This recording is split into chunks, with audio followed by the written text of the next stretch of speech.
Now we come to the fifth unit, and the fifth unit is about social issues. And we have got a wonderful story called The Storeyed House. Storeyed, Storeyed House I. The Storeyed House, first story, second story.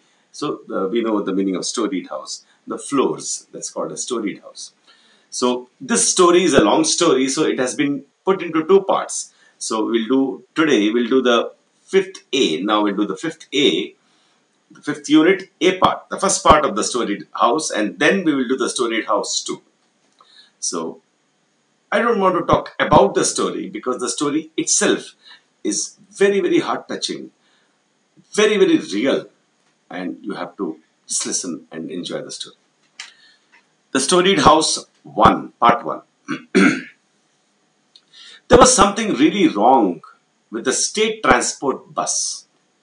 It had come up the winding road in the mountain as if with a lifetime effort. As if with a lifetime effort. It had come up the winding road in the mountain as if with a lifetime effort. The road was now downhill, and yet the bus moved as slowly as a sick man walking with the help of another. So he has compared the bus with the sick man. It reached the plain where the dispensary building was situated and stood still like an obstinate bull. Now I'll tell you the meaning of obstinate. Obstinate. Obstinate means he doesn't move, he doesn't change. It can be applied to someone who has fixed in his mind something. So obstinate means doesn't change. Now the destination was hardly a mile or two away, but the driver was sore, S-O-R-E, was very angry and was very sullen. And the conductor had no option but to be silent. When they realized that the bus wouldn't move any faster, a couple of passengers exclaimed, "God damn it, for a bloody nuisance." The conductor asked the passengers to get down, and they all put their strength together to push the bus. Having gained this initial momentum, the bus started. Passengers clambered up. Clambered means just running together, in all the hustle and bustle, jostling one another. So there are two words here. Clambered, C-L-A-M-B-E-R-E-D, clambered, means together as a crowd they came, jostling one another, dashing against one another. The conductor rang the bell and the bus gradually took on speed. It entered the village reluctantly. R-E-L-U-C-T-A-N-T-L-Y. Somebody who doesn't want to do something. So the bus entered the village reluctantly. It didn't go smoothly. It like that. So it entered the village reluctantly, like a truant child being dragged to school. So you have seen children being dragged to school. They don't want to go. They're coming backwards like that. The bus came like that. As it wound its way through the curves on the outskirts, it groaned and croaked like a hen about to lay eggs. So again, it's a very beautiful piece of writing here. It groaned like that. So groaned and croaked like a hen about to lay eggs and stopped with a bang in front of Bujaba Patil's residence. As it halted, it gave a big lurch, sending the passengers helter-skelter, churned like water in a pitcher when the carrier stumbles. All the passengers got down. The coolie put his hand on a huge wooden box and shouted, "Whose box is this?" Bayaji. He's a character. Bayaji. B-A-Y-A-J-I. Bayaji, who was brushing away the dust from his body, answered, "Oh, it's mine. Please lower it down." The coolie heaved and grunted. Like that, they heaved and grunted. Like he made those sounds, heaved and grunted as he lowered the box, which Bayaji caught with ease. Very easily he caught it. Bayaji had packed his entire household goods in this box. There was no longer any reason to hang around in Bombay. He had worked honestly for the past 35 years in the dockyard, and had retired from service 2 months before. Not that he had held an important position, he had merely got an extension for 2 years. During that period, he had become a supervisor. Otherwise, his entire life had been spent lifting heavy loads, so he was a laborer. He had worked very hard whenever he could, day and night. Bayaji had crossed 60 but was in sound health. He had a sturdy, very strong, sturdy frame right from birth, and hard work had given him a well formed shape to his strong body. So, because he did so much physical work, he had a very strong, very healthy body. He paid 15 paise to the coolie, put the box in which he had thrown pots and pans and sundry other things, extra things, on his own head and began to walk in the direction of his house. As he reached Kadam's house, another man's name, Kadam's house, he saw Bujaba coming towards him. Bujaba was a known rascal of the village. A rascal, which means he's a very bad guy. He beats people up and he's a very dangerous person. Bayaji balanced the burden on his head. Straightening his neck, he said, "Greetings to you, sir. How are things with you?"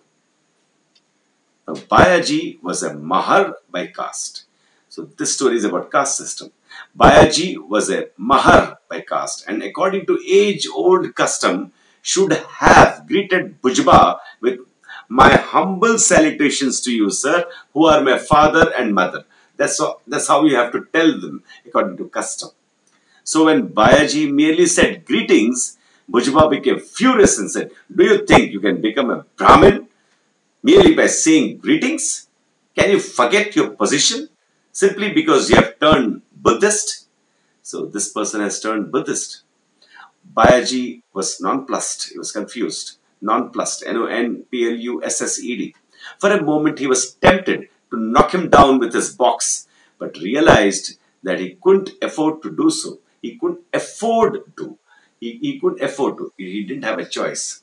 Besides, now he had come back to his village for good. For good means permanently. He was to spend the rest of his days on this soil and would be interred in the same soil. He would not be able to return to Pune or Bombay hereafter. It was not a good policy to get the hostility of anyone in the village, least so of the Patil, the village headman. So he didn't want to, have a fight with anybody. So he said in a meek tone, "Sir, why spring this on me? Even before I set foot on the soil of my forefathers, I have to stay here till the end of my life." "Why? Aren't you going back to your job?" asked Bujaba. "No, sir, my service is over. I have turned 60. With this, Bayaji lifted the load from his head a little to place it in position. "Then you have collected your fund amount?" Bujaba was taking his measure. "Yes, sir," Bayaji replied with pride. "How much?" Bujaba asked greedily. "Not much. What can a daily worker earn?" Bayaji answered. "Why won't you mention the figure, man?" Bujaba persisted artfully. "Some 2,500 rupees. Bayaji gave the correct figure. "Bayaji, you have a heavy load on your head. Go to your house first. We'll talk at leisure later," Bujaba said in mock sympathy. Mock sympathy. He was not really sympathetic. So, yeah, as you can see, clearly the author has presented how the caste system is still there in the villages. Bayaji and Bujaba. Bujaba is a higher caste person and Bayaji is an untouchable or a lower caste person. Mahar caste. Mahar means untouchable. People are not supposed to come to him and all that. "Yes, yes," Bayaji mumbled and walked in the direction of his house.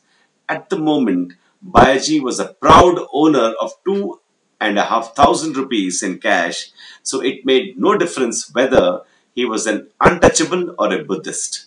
If only one could swindle out of the untouchable Bayaji, or rather Buddhist, if only one could swindle out of the untouchable Bayaji, or rather Buddhist Bayaji, 4 or 500 rupees, that was enough. With the thought in his mind, Bujba entered his vada, the big house. Exchanging pleasantries with people he met on the way, Bayaji reached the public building called Takya in the Untouchables settlement. Untouchable. People don't touch them. The building was named Buddha Vihar by those who had embraced Buddhism. Embrace means hug, but you can also use it for conversion. As Bayaji neared Buddha Vihar, The children who were playing with a ball made of rags finished the game and cried out, Baiju Nana is here, Baiju Nana is here, and ran like that, scampered in the direction of Bayaji's house. Bayaji's 85-year-old mother quickly scrambled to her feet. Hurriedly. Scrambled means hurriedly. She had aged much, but her old worn frame was still sturdy, and her teeth were strong enough to break that grams. She could thread a needle without help. So she was very healthy woman, his mother. When she heard of Bayaji's arrival, her heart swelled. She was so happy. As Bayaji came in, his wife concealed her joy. She hid her joy. She was shy with the end of her sari and took down the box from his head. His grandchildren clung to him and began to twist the folds of his dhoti. Dhoti means what you wear below. The neighboring children watched the scene in idle curiosity. Idle curiosity. They just looked at it. Come, get into the house, children, said Bayaji. His mother walked out with a bent back and told Bayaji to wait outside the door. Bayaji obeyed. The old woman came forward, poured some water over the piece of bread in her hand, moved it around Bayaji's face, and flung it away as an offering. So this is a ritual in India. Like, when somebody comes from outside, they remove all the negative elements like that. She ran her palms over his cheeks and pressed her fingers on her temples. You do like this. All 8 fingers gave out a crackling sound. Bayaji's family was doing well. He had 8 children in all, 6 sons and 2 daughters. The daughters had been married off and had given birth to children. The eldest son looked after the fields. The next 2 sons were in government service. The one after them was a school teacher, and the 6th one was still studying. Since they knew that Bayaji was coming home for good, permanently, the elder son in service and the 2 daughters were already home to greet him. All of them wondered what their father had got for them from his lifetime earnings. The next day, when Bayaji opened the box, it revealed only some pots and pans, nails and photographs. Looking at these, the elder daughter asked, Nana, how is it that you haven't brought anything for us? Bayaji was amused that his daughters thought in this childish manner even after they had children of their own. He ran his eyes over all his children and said, Look here, children. If I had brought new clothes for you, they would tear. If I had brought an ornament, it would soon wear out. Wear out means become bad. Out of my earnings, I wish you to have something that will last longer, that will be there permanently. For a long time it will be there. Bayaji paused after these words. His eldest son was godly. He said, Neither we nor our wives want anything. Thus, what would you like us to do? Look, children, ours is such a large family. Even at mealtime, we have to eat by turns or sit crowded, knocking our knees together. So they have a very small house. I wish to build a house out of my earnings. And it has to be a storied house. First floor, second floor. The usual 3-portion house won't be adequate, won't be enough for us. All were happy with this plan. The plan was finalized and the foundation of the storied house was laid on the auspicious New Year Day. So that is the first part of the story of 5th unit A. And we will stop here and we will meet again. NRK Academy signs out here now, and we will again meet and we'll continue the story in 5th B, the Storied House Part 2. Thank you so much for listening to me, and thank you, and we'll meet again with 5th B. Thank you so much.